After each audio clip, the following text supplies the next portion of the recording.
Ma'am, எப்படி இருக்கீங்க? நல்லா இருக்கேன். நீங்க எப்படி இருக்கீங்க? ரொம்ப நல்லா இருக்கிறேன் மேம்.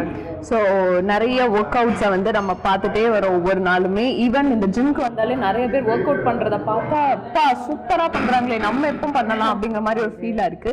இன்னைக்கு என்ன type of workouts ma'am பார்க்குறோம்? இன்னைக்கு வந்து நம்ம லேக் ஒர்க் அவுட்காக பார்க்க போகிறோம். பேக் மசில்காக ஒர்க் அவுட். ஸோ லேடிஸ்க்கு பெரிய காம்ப்ளிகேஷன்ஸ் வரும். என்னன்னா பிராஸ் ஸ்ட்ராப் போடுற இடத்துல வந்து மசில் வந்து ரொம்ப சாகியாக இருக்குது அப்படின்ற மாதிரி ஃபீல் பண்ணுவாங்க. ஸோ அவங்களுக்கான ஒரு 3 வேரியேஷன்ஸ் ஒரே பிளேஸில் இருந்து எப்படி பண்ணுறது அப்படின்றத இப்போ பார்க்கலாம். ஸோ நம்ம ஜிம்க்கு டைரெக்டாக வந்து எப்படி பண்ணலாம், அதுவும் மிஷின்ஸ் யூஸ் பண்ணி எப்படி பண்ணலாங்கிறத பார்க்கலாம். ஓகே மேம், சொன்ன ஒர்க் அவுட்ஸ் எல்லாம் டக்கு டக்கு டக்கு டக்குன்னு என்னன்னு பார்த்து தெரிஞ்சுட்டு நம்மளும் நீலேருந்து ஸ்டார்ட் பண்ண போகிறோம். Okay,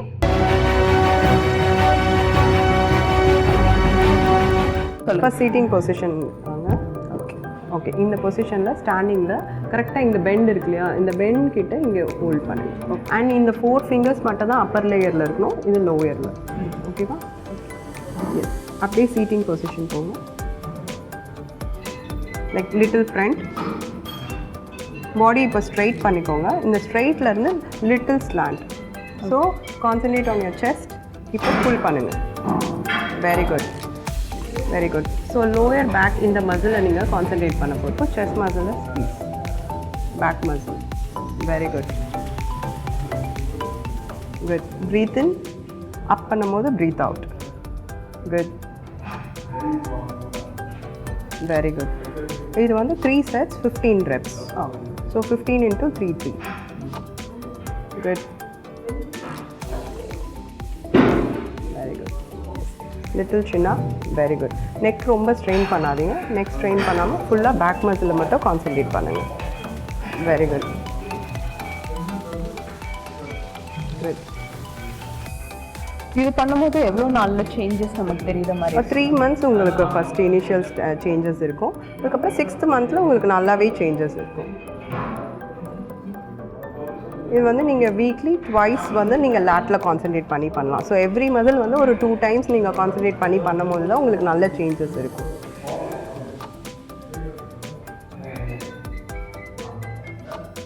good. ஓகேயா? Slowly relax. Look up, chin up. Yes. Come on. Down. Good. Up. அப் பண்ணும்போது நல்லா மசிலை ரிலாக்ஸ் பண்ணிவிட்டு டவுன் பண்ணும்போது நல்லா ஸ்க்வீஸ், பேக் மசிலை நல்லா ஸ்க்வீஸ் கொடுங்க. Very good.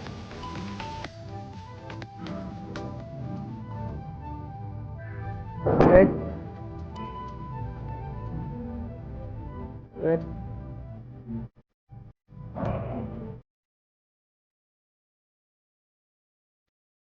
நல்லா செஸ்ட் டுவர்ட்ஸ் செஸ்ட் மட்டுமே ஃபாலோ பண்ணுங்க. குட்.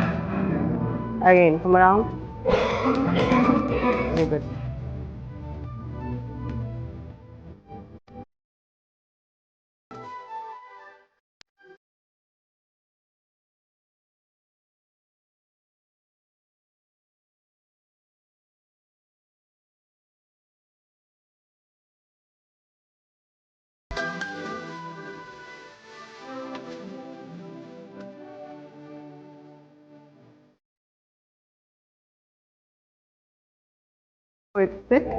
இது செகண்ட் வேரியேஷன். இது வந்து பேக்கில் பண்ண போகிறோம். ரிவர்ஸ் புல் பண்ண போகிறோம். So little forward. இப்போ பேக்கில் கான்சன்ட்ரேட் பண்ணுங்க. குட். ஸோ நம்ம நெக்கை கனெக்ட் பண்ணுற மாதிரி ஒரு டைமண்ட் ஷேப் மசில் இங்கே இருக்கும். ஸோ அதுதான் ட்ரெபீசியஸ் மசில். ஸோ அந்த மசிலுக்கான ஒர்க் அவுட் தான் இப்போ நம்ம பண்ண போகிறது. Very good. நெக் ஸ்ட்ரெயின் பண்ணாதீங்க, பாடி வந்து ஷேக் பண்ணாதீங்க. Very good. Slowly down, up, thumb finger out எடுத்துக்கோங்க. Thumb finger out எடுத்துக்கோங்க. இப்படி வச்சுக்கோங்க. Yes, out. Good, very good.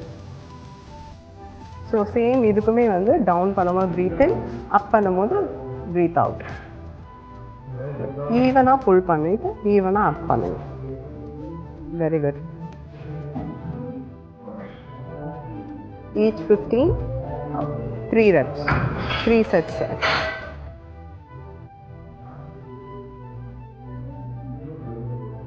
So இனிஷியலாக ஃபஸ்ட்டு லோ வெயிட்டில் போட்டுட்டு அதுக்கப்புறமா கொஞ்சம் கொஞ்சமாக ஒரு நாள் இன்க்ரீஸ் பண்ணும்போது நீங்கள் ஹெவி வெயிட் இன்க்ரீஸ் பண்ணிக்கலாம். ஸோ ஹெவி வெயிட் போடும்போது தான் உங்களுக்கு அந்த மசில் ஃபீலே ஆகும். பிகாஸ் அது வந்து பெரிய மசில், லேட் மசிலும் நம்ம செஸ்ட் மசிலும். ஸோ இப்போ நம்ம லேட் மசில் பண்ணும்போது உங்களுக்கு கொஞ்சம் ஹெவி வெயிட் போடும்போது தான் உங்களுக்கு நல்லா மசில் ரிலாக்ஸ் ஆகும்.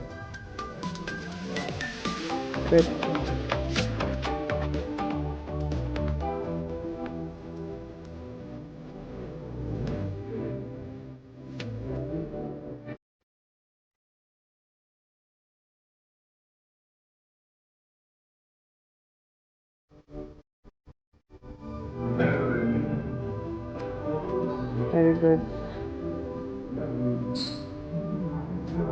Relax.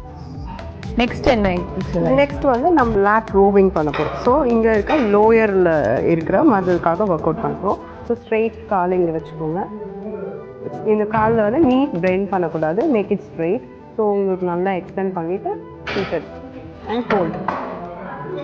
இந்த ஹோல்ட் பண்ணும்போது நம்ம செஸ்டோட லோயரில் வந்து நம்ம வந்து புல் பண்ண போகிறோம். So make your body straight. Yes, இப்போ 1 minute இதை லோயர் பண்ணிக்கலாம். ஸோ தட் உங்களோட லெக் மூவ் ஆகாமல் இருக்கும். இப்போது ஸ்ட்ரெயிட் செஸ்ட் கீழே. குட். சின் அப் பண்ணுங்கள் லைட்டாக. Very good. Look straight. Very good. நம்ம லோயர் பெல்லியில் நல்லா டச் ஆகணும். குட். பேக் மசில் இங்கே இருக்க மசில் உங்களுக்கு ஃபீல் தெரியும்.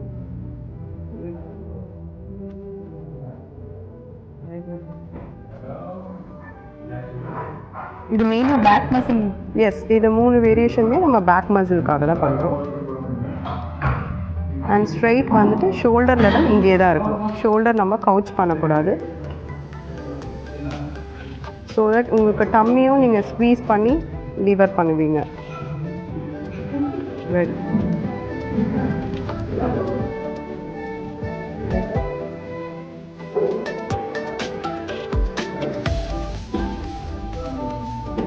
இந்த மசில் உங்களுக்கு ஃபீல் ஆகுதா?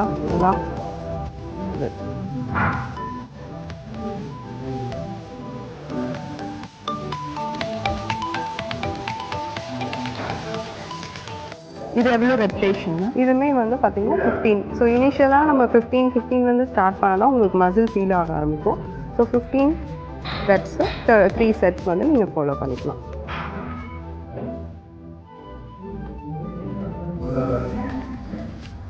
ஓகே. ஸோ இன்னைக்கு மேம் வந்து லேட் மசில்ஸில் வந்து என்ன மாதிரி ஒர்க் அவுட்ஸ் பண்ணணுங்கிறத ரொம்பவே அழகாக சொல்லி கொடுத்துருந்தீங்க மேம். அண்ட் எவ்வளோ ரெப்பிட்டேஷன் பண்ணணும், எப்படிலாம் கரெக்டாக பண்ணணுங்கிறத ரொம்ப அழகாகவே சொல்லியிருந்தீங்க. ஸோ இதில் எவ்வளோ நாளில் நமக்கு டிஃப்ரென்ஸ் தெரியும்? இது வந்து 3 months கன்சிஸ்டண்ட்டாக பண்ண ஆரம்பிக்கணும். 3 monthsலேருந்து 6 months வரைக்கும் உங்களுக்கு 6th month உங்களுக்கு நல்லாவே சேஞ்சஸ் தெரிய ஆரம்பிக்கும். பட் இதில் என்னென்னா கன்சிஸ்டன்சி தான். எந்த ஒர்க் அவுட் எடுத்தாலுமே உங்களுக்கு கன்சிஸ்டன்சி தான். அதை கன்சிஸ்டண்ட்டாக பண்ண ஆரம்பிச்சிட்டனாலே நம்மளுக்கு ஃபீல் ஆக ஆரம்பிச்சிடும். ரொம்ப அழகாகவே இன்னைக்கு சொல்லி கொடுத்துருந்தீங்க ma'am. And thank you for joining us today. Thank you.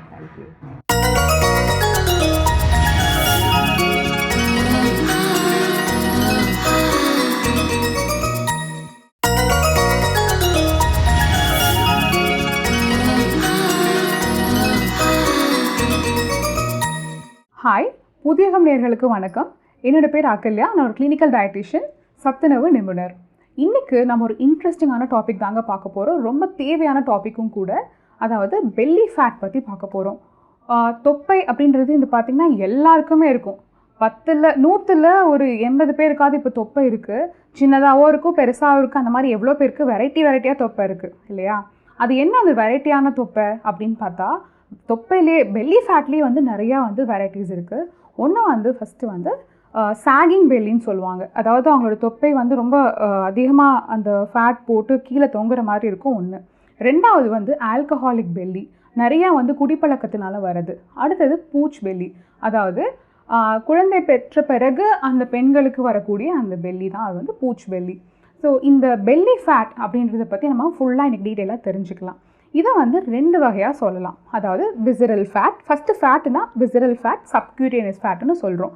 Visceral fat அப்படின்றது என்ன அப்படின்னா, நம்மளோட ஆர்கன்ஸை சுற்றி வர்றது. அதாவது லிவரை சுற்றியோ ஹார்ட்டை சுற்றியோ அந்த மாதிரி ஒரு ஸ்பெசிஃபிக்கான ஒரு ஆர்கன்ஸை சுற்றி வர்றது தான் வந்து விசரல் ஃபேட்டுன்னு சொல்கிறோம். ஸோ இந்த விசரல் ஃபேட் அப்படின்றது இந்த ஆர்கான்ஸை சுற்றி இருக்க ஃபேட்டுன்னு சொன்னேன் இல்லையா, இது ரொம்பவே டேஞ்சரானதுங்க.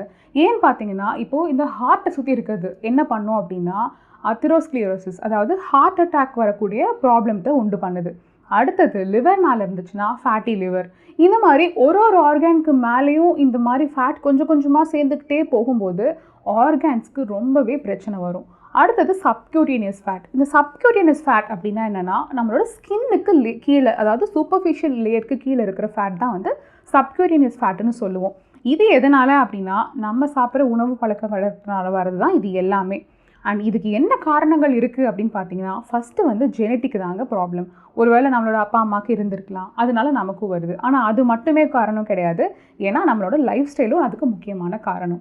அடுத்து பார்த்திங்கன்னா நம்மளோட உணவு பழக்க வழக்கங்கள், செடென்ட்ரி லைஃப் ஸ்டைல், ரொம்ப லெத்தார்ஜிக்காக நம்ம இருக்கிறது, நம்ம உடம்பை பற்றி கவலைப்படாமல் கிடைச்சதை சாப்பிட்றது, கண்ட நேரத்துக்கு சாப்பிட்றது, இந்த மாதிரி இருக்கும்போது நமக்கு மெதுவாக வந்து தொப்பை வர ஆரம்பிக்குது. அது நம்மளே ரியலைஸ் பண்ணுறதில்ல. எப்போ நம்ம போய் ஃபிட்டிங் ரூம் போய் ஒரு ட்ரெஸ் போட்டு பார்க்கும்போது நமக்கு ட்ரெஸ் பத்தலையோ அப்போ தான் நமக்கு பெருசாக தொப்பை வருதுன்றதே நம்ம ரியலைஸ் பண்ணுறோம் இல்லையா. ஸோ இது எப்படி நம்ம கண்ட்ரோல் பண்ணணும்? எடுத்தோடனே யாருனாலையும் டயட்டில் வச்சு இந்த தொப்பையை கண்ட்ரோல் பண்ணவே முடியாது. முக்கியமாக இந்த சாகிங் பெல்லி இருக்கவங்களுக்கு என்னென்ன பிரச்சனைன்னு பார்த்தீங்கன்னா எக்ஸசைஸ்னால் மட்டும் அவங்களால கம்மி பண்ண முடியாது. முக்கியமாக அவங்க கம்மி பண்ண வேண்டியது மாவுச்சத்து. அதாவது எக்கச்சக்கமாக கார்போஹைட்ரேட் சாப்பிடுவாங்க, ஸ்நாக்ஸ் பிஸ்கெட் சாப்பிடுவாங்க, சப்பாத்தி, எதுவாக இருந்தாலும் ஒரு அளவே இல்லாமல் வந்து கண்ட்ரோல் இல்லாமல் கார்போஹைட்ரேட்ஸ் போயிட்டே இருக்கும். ஸோ அந்த மாவுச்சத்து உள்ள பொருள்களை வந்து ஃபுட்ஸை வந்து அவங்க அறவே கம்மி பண்ணணும். அடுத்து பார்த்திங்கன்னா ஸ்ட்ரெஸ்ஸு. இப்போது எல்லாருக்குமே ஸ்ட்ரெஸ் இருக்குது, ஸ்கூல் போகிற குழந்தைங்கள்லேருந்து எல்லாருக்குமே ஸ்ட்ரெஸ் இருக்குது. ஸோ என்ன ஸ்ட்ரெஸ்ஸு, அந்த ஸ்ட்ரெஸ் என்ன பண்ணுதுன்னு பார்த்தா நம்ம பாடியில் கார்டிசால் அப்படின்ற ஒரு செக்ரேஷன் ஹார்மோன். ஸோ அதை வந்து அந்த ஸ்ட்ரெஸ்ஸை வந்து இன்க்ரீஸ் பண்ணுறதுனால நம்மளோட இன்சுலின்னு சொல்லக்கூடிய இன்னொரு ஹார்மோனை வந்து அது ரொம்ப ட்ரிகர் பண்ணுது.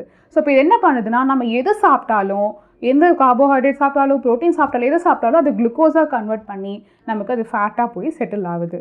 ஸோ இதை நம்ம எப்படி கண்ட்ரோல் பண்ணணும்? நம்மளோட ஃபுட் முறையில் கண்ட்ரோல் பண்ணணும். எடுத்தோடனே நம்மளால் எக்ஸசைஸ் பண்ணி இந்த பெல்லியை உள்ளே கொண்டு போக முடியுமா? முடியாது. ஸோ அடுத்துக்கு நம்ம என்ன பண்ணணும்னா ஸ்டெப் பை ஸ்டெப்பாக எப்படி கண்ட்ரோல் பண்ணுறது, எப்படி நம்ம இதை சரி பண்ணலான்ற டிப்ஸ் உங்களுக்கு கொடுக்குறேன். ஃபஸ்ட்டு பார்த்திங்க அப்படின்னா தூங்கி எழுந்திருக்கிற டைமிங். அதாவது ஒரு சிலர் என்ன பண்ணுவாங்கன்னா 11 மணி 12 மணி 1 மணி வரைக்கும் ஃபோன் பார்ப்பாங்க. ஸோ அதாவது ஆயுர்வேதாவில் என்ன சொல்கிறாங்கன்னு பார்த்தீங்கன்னா 9 மணிக்கு மேலே நம்ம பாடி வந்து ஒரு ரிப்பேரிங் ஸ்டேஜ் ஸ்டார்ட் ஆகிடும். பாடி வந்து உள்ளே தனக்கு தானே எல்லாத்தையும் சரி பண்ணுது. அப்போ அந்த ரிப்பேரிங் ஸ்டேஜ்க்கு பாடிக்கு நமக்கு ரெஸ்டிங் டைம் கொடுக்கணும். ஆனால் நம்ம என்ன பண்ணுறோம்? படுத்துட்டு ஃபோன் பார்க்குறோம், டிவி பார்க்குறோம். ஸோ நைட் டைம் நம்ம நிறையா வந்து நம்ம கண்களுக்கு வேலை கொடுக்குறோம், நம்ம பிரெயினும் ஆக்டிவாக இருக்குது. அப்போ என்ன ஆகுது? ரெஸ்டிங் ஸ்டேஜுக்கு ஃபஸ்ட்டு நம்ம போகணும். ஸோ அந்த ரெஸ்டிங் ஸ்டேஜ் இல்லாமல் அடிக்கடி ஃபோன் யூஸ் பண்ணும்போது இந்த நெஞ்செரிச்சல் வருது, ஏப்பம் வருது, வயிறு உப்புறது, அடுத்த நாள் காலையில் ரொம்ப ப்ளோட்டடாக ஃபீல் பண்ணுறது. காரணம் என்ன? இந்த அதிகமாக ஃபோன் யூஸ் பண்ணுறது தான். ஸோ ஃபஸ்ட்டு நம்ம எதை கட் பண்ணுறோம்? நைட் 9 o'clock மேலே நம்மளோட ஃபோனை தூக்கி போட்டுடணும். அதாவது நம்ம லிவிங் ரூமில் வச்சுட்டு நம்ம பெட்ரூம் வந்துடுறோம், இல்லை நம்மக்கிட்டே இருந்து அதை வந்து நம்ம தள்ளி வச்சிடுறோம். ஒன்று. ரெண்டாவது, காலையில் எழுந்திருக்கிற டைம். இதை டிபெண்ட் பண்ணி தாங்க ஃபஸ்ட்டு நம்ம சேஞ்சஸ் கொண்டு வரணும் நம்ம பாடிக்கு. ஸோ ஃபஸ்ட்டு நம்ம என்ன ரொட்டீன் கொண்டு வரணும்னா நம்ம டைமிங்கை மாற்றுறோம். அடுத்தது விட்டமின் டி குறைபாடு நம்ம பாடியில் இருக்கான்னு செக் பண்ணணும். விட்டமின் டி குறைபாடு இருந்துச்சுன்னா முக்கியமாக நமக்கு பாடியில் கால்சியம் அப்சார்ப்ஷன் கம்மியாக இருக்கும். அண்ட் முக்கியமாக தொப்பை வரதுக்கு உண்டான ஒரு காரணத்துக்கும் இந்த விட்டமின் டி குறைபாடு ஒன் ஆஃப் த ரீசன் தான். அதை நம்ம செக் பண்ணிவிட்டு நமக்கு அளவு கரெக்டாக இல்லை அப்படின்னா தூங்கி எழுந்திரிச்சோன்னையும் அந்த இளம் வெயிலில், அதாவது அந்த 6 மணிலேருந்து ஒரு 9 மணிக்குள்ளே அந்த மாதிரி இருக்கிற வெயிலில் ஒரு 20 நிமிஷத்துலேருந்து 25 நிமிஷம் வரைக்கும் நிறையா நல்லா நடக்கணும். அடுத்து முக்கியமான இன்னொரு பாயிண்ட் என்னென்னு பார்த்தீங்க அப்படின்னா இதுக்கு அடுத்தது தான் நம்ம உணவு பழக்க முறைக்கு வரணும். ஃபஸ்ட்டு டைமிங் சரி பண்ணுறோம், விட்டமின் டி செக் பண்ணிவிட்டு வெயிலில் படுற மாதிரி வாக் பண்ணுறோம். அடுத்தது தான் நம்ம டயட் கண்ட்ரோலில் வரும். ஸோ இதெல்லாம் கம்ப்ளீட்டாக நம்ம ஃபாலோ பண்ணும்போது நமக்கு பெல்லி ஃபேட் நல்லாவே கம்மியாகுது. இதை கண்டிப்பாக ட்ரை பண்ணுங்கள், பட் ஒரு நல்ல அப்ரோச்சில் ட்ரை பண்ணுங்கள். Thank you so much. இன்றைக்கி ஒரு இன்ட்ரெஸ்டிங்கான டாபிக் பார்த்தாச்சு. நெக்ஸ்ட் ஒரு இன்ட்ரெஸ்டிங்கான டாப்பிக்கோடு உங்களை மீட் பண்ணுறேன்.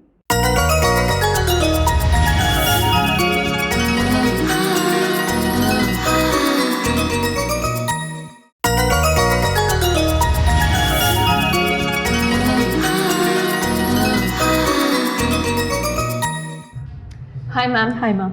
ஓகே, இப்போ ட்ரெடிஷ்னல் யோகா அப்படின்னு சொன்னால் நமக்கு ஞாபகம் ஒரு விஷயம் Yogalaya health care institute.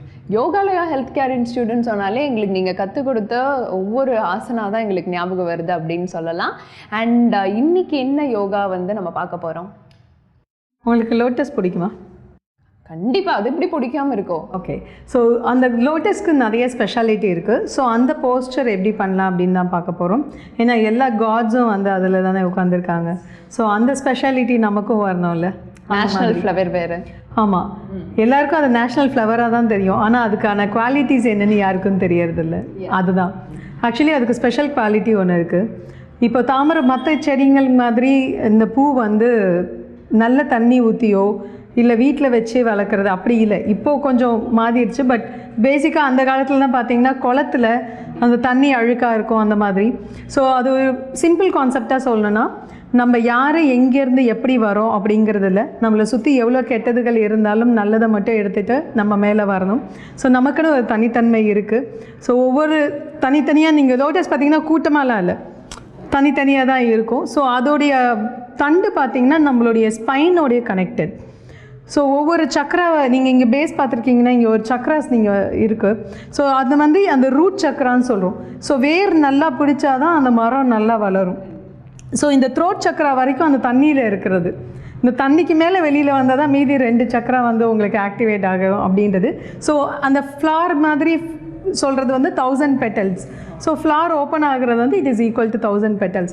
So ஆட்டோமேட்டிக்காக நம்ம சாமியோட பாதத்துக்கு போகிறோமா மாலையாக போகிறோமா அப்படின்ற குவாலிட்டிஸ் வந்து இருக்கும். அப்போ அதுலேயே தெரிஞ்சுக்கோங்க எவ்வளோ special qualities we have in that. Okay, ரொம்ப சூப்பராக சொல்லியிருந்தீங்க. ஒரு விஷயம் கேட்டேன், பல விஷயத்தை வந்து நீங்கள் ஷேர் பண்ணிட்டீங்க. அந்த ஆசனம் என்னங்கிறத நம்ம டைரெக்டாக பார்த்துட்டு கற்றுட்டு தான் இன்றைக்கி நான் போவேன் மேம். பத்மாசனா லோட்டஸ் போஸ்டர், இது நிறைய பேருக்கு இதில் உட்கார்றது ரொம்ப கஷ்டமாக இருக்கும்.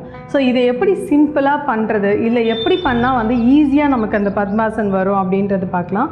ஸோ ஃபஸ்ட்டு என்ன பண்ணுங்க, உங்களுடைய ரைட் லெக்கை மட்டும் பத்மாசன் போட்டு கழட்டணும். ஸோ முதல்ல உங்களுடைய ரைட் லெக்கை பெண்ட் பண்ணி நீங்கள் தைஸ் கிட்ட ஃபோல்ட் பண்ணுங்கள். ஸோ நீங்கள் இப்படி ஃபோல்ட் பண்ணும்போது பேசிக்காக வந்து நிறைய பேருக்கு வந்து இந்த முட்டி இவ்வளோ தூரம் தூக்கிடும் இல்லையா. ஸோ முடிஞ்ச வரைக்கும் நல்லா காலை மேலே ஏற்றி போட ட்ரை பண்ணுங்கள். அண்ட் முட்டியை வந்து கீழே ப்ரெஸ் பண்ணுங்கள். ஓகே, இந்த மாதிரி ப்ரெஸ் பண்ணி ரிலாக்ஸ் பண்ணுங்கள். இப்போ லெக்கை ரிலாக்ஸ் பண்ணுங்கள். நம்ம இந்த மாதிரி ஒரு 3 times ரிப்பீட் பண்ணலாம். திரும்ப ஒரு வாட்டி போடுங்க. இந்த ஃபிங்கர்ஸை டைட்டாக இல்லாமல் ரிலாக்ஸ்டாக விடுங்க. எஸ், நீயே ப்ரெஸ் பண்ணுங்கள். திரும்ப ஒரு வாட்டி ஸ்ட்ரெச் பண்ணி மறுபடியும் ஃபோல்ட் பண்ணுங்கள். ஓகே, இப்போது இதே மாதிரி ரைட்டில் பண்ண மாதிரி லெஃப்டில் பண்ணலாம். மறுபடியும் இப்போ லெஃப்ட் ஆங்கிள் போடுங்க. ஸோ நிறைய பேருக்கு அந்த நீ ப்ராப்ளம் இருக்கும்பொழுது கூட நீங்கள் வந்து இந்த ஒரு லெக் மட்டும் கூட நீங்கள் பத்மாசன் ஹோல்ட் பண்ண ட்ரை பண்ணலாம். ஸோ எவ்வளோக்கு எவ்வளோ முடியுதோ நல்லா நீயை ப்ரெஸ் பண்ணிங்கன்னா வந்து எஃபெக்டிவாக இந்த தைஸ் வந்து நல்லா போய் உட்காரும். ரிலாக்ஸ், மறுபடியும் ஃபோல்ட் பண்ணுங்கள். ஸ்ட்ரெச் பண்ணிவிட்டு இப்போ மறுபடியும் காலை நீட்டுங்க, மறுபடியும் ஃபோல்ட் பண்ணுங்கள். ஸோ இப்போ ஓரளவுக்கு வந்து நீங்கள் ஃபோல்ட் பண்ணியிருக்கீங்க இல்லையா, எந்த அளவுக்கு நீங்கள் ஃபோல்ட் பண்ணியிருக்கீங்களோ அந்த அளவுக்கு ஃபோல்ட் பண்ணிவிட்டு இப்போ உங்களுடைய லெஃப்ட் லெக் ஃபோல்ட் பண்ணியிருக்கீங்க. இப்போ ரைட் லெக்கை மறுபடியும் பெண்ட் பண்ணி பத்மாசன் போட ட்ரை பண்ணுங்கள். இந்த காலை மடித்து பத்மாசன் போடலாம். ஸோ இப்போ பண்ணும்பொழுது பார்த்தீங்கன்னா இவங்க பண்ணும்பொழுது கால் மேலே தூக்கிடுச்சு இல்லையா, இப்போ இவங்க பண்ணும்போது கால் தூக்கவே இல்லை. ஸோ எல்லாருக்கும் வந்து ஒரே மாதிரி ஃப்ளோரில் வச்சு போட முடியாது. நீயோடைய மொபிலிட்டி பொறுத்து தான் இது எல்லாமே மாறும். ஸோ இப்போ என்ன பண்ணலாம் அப்படின்னா, நீங்கள் எடுத்த உடனே பத்மாசன் போட்டுட்டு நான் ரொம்ப நேரம் உட்காரணும் அப்படின்னு ட்ரை பண்ணாதீங்க. இந்த பத்மாசன் ஃபஸ்ட்டு ஒரு வாட்டி ட்ரை பண்ணிவிட்டு காலை ரிலாக்ஸ் பண்ணிடுங்க. மறுபடியும் காலை நல்லா ஸ்ட்ரெச் பண்ணிவிட்டு காலை மாற்றி போடுங்க. இப்போ ரைட் லெக் ஃபர்ஸ்ட் ஃபோல்ட் பண்ணணும். இப்போ லெஃப்ட் லெக் ஃபோல்ட் பண்ணுங்கள். திரும்ப மறுபடியும் ரிலீஸ் பண்ணுங்கள். இப்போது இந்த காலை நீங்கள் மாற்றி ஸோ ஃபர்ஸ்ட் இப்போ ரைட் லெக் ஃபோல்ட் பண்ணுங்கள். இப்போ லெஃப்ட் லெக் க்ராஸ் பண்ணுங்கள். ஸோ இப்போ நம்ம இதை வந்து ரிப்பீட்டட் மூமெண்ட்ஸில் நீங்கள் பண்ணணும். இப்போ மறுபடியும் லெக்கை ரிலீஸ் பண்ணுங்கள். லெக்கை ரிலீஸ் பண்ணிவிட்டு மறுபடியும் போடுங்க. லெஃப்ட், இப்போ லெஃப்ட்டு போடுங்க ஃபஸ்ட்டு, திரும்ப ரைட்டு, மறுபடியும் ரிலீஸ் பண்ணிவிட்டு ஃபஸ்ட்டு திரும்ப ரைட், திரும்ப லெஃப்ட், ஓகே, ஸோ இப்போ நம்ம ஒரு 2 டைம்ஸ் கிட்ட பண்ணியிருக்கோம் இல்லையா? ஸோ நம்ம வந்து இங்கே சிம்பிளாக 2 டைம்ஸ் பண்ணுறோம். நீங்கள் அதை வந்து 10 டைம்ஸ்லேருந்து 20 டைம்ஸ் வரைக்கும் பண்ணலாம். ஸோ ஆட்டோமேட்டிக்காக அப்போ என்ன ஆகிடும்னா இந்த பொசிஷன் செட் ஆகிடும். நீங்கள் அப்போ முதுகு நேராக வச்சு உட்காரலாம். உங்கள் முட்டி ரெண்டுமே வந்து ஃப்ளோரில் நல்லா டச் ஆகணும். அண்ட் பேசிக்காகவே வந்து பத்மாசனாவில் வந்து சின் முத்ரா அப்படின்னு சொல்கிறோம் இல்லையா? நம்ம சூப்பர் அப்படின்னு சொல்கிறோம்ல, அதுதான் நம்மளுடைய இது சின் முத்ரா. ஸோ இந்த பொசிஷனில் வைக்கலாம். இது வைக்கும்பொழுது உங்களுடைய நீ, அதாவது உங்களுடைய முட்டி வந்து கரெக்டாக அந்த ரிஸ்ட்டில் டச் ஆகிற மாதிரி வைக்கணும். ஸோ அப்போ தான் நம்மளுடைய எலக்ட்ரோ மேக்னெட்டிக் பவர் அப்படின்னு சொல்கிறோம்ல, அது வந்து இன்க்ரீஸ் ஆகும். அண்ட் இந்த பொசிஷனில் உட்காரும் பொழுது முதுகு எப்போவுமே வந்து ஸ்ட்ரைட்டாக இருக்கணும். அண்ட் தலை வந்து ஸ்ட்ரைட்டாக வச்சு பார்க்கணும். அப்போ தான் வந்து எனர்ஜி லாக் ஆகாமல் இருக்கும். அண்ட் முடிஞ்ச வரைக்கும் இந்த பொசிஷனில் நீங்கள் உட்காரும் பொழுது உங்களுடைய ஷோல்டர் லெவலையும் வந்து ஸ்ட்ரைட் பண்ணணும். நிறைய பேருக்கு வந்து ஷோல்டர் ரைஸ் ஆகிருக்கும், அப்படி ஆகக்கூடாது.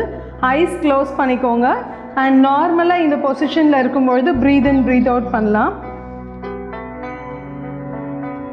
ஸோ இந்த பொசிஷனில் நீங்கள் பேசிக்காக பண்ணும்பொழுது ஒரு லெக்காக நீங்கள் பண்ணிவிட்டு நீங்கள் 2 லெக்கும் க்ராஸ் பண்ணுறீங்க அப்படின்னா இது ரொம்ப ஈஸியான செட்டிங் பொசிஷனாக இருக்கும்.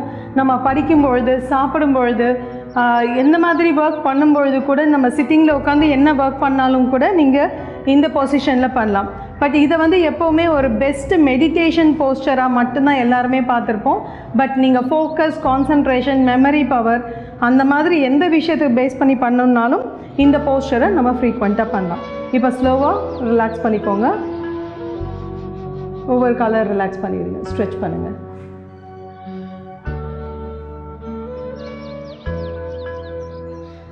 தண்டாசனா பொசிஷனில் நீங்கள் ஃபைனல் ரிலாக்ஸேஷன் கொடுத்துட்டு லெக்கை ரிலாக்ஸ் பண்ணிவிடுங்க. ஸோ இன்கேஸ் மறுபடியும் யாருக்காவது வந்து ஆங்கிள் கிட்டேயோ இல்லை பெயின் இருக்குது அப்படின்னு தோணுச்சுன்னா அப்படின்னா நீங்கள் சிம்பிளாக ஒரு லெக் ஷேக்கிங் மட்டும் நீங்கள் பண்ணாலே போதுமானது. And normal breathe in breathe out, இந்த 2 விஷயம் மட்டும் நீங்கள் இந்த பத்மாசனா மூமெண்ட்ஸ்க்கு அப்புறம் பண்ணுங்கள். தேங்க்யூ.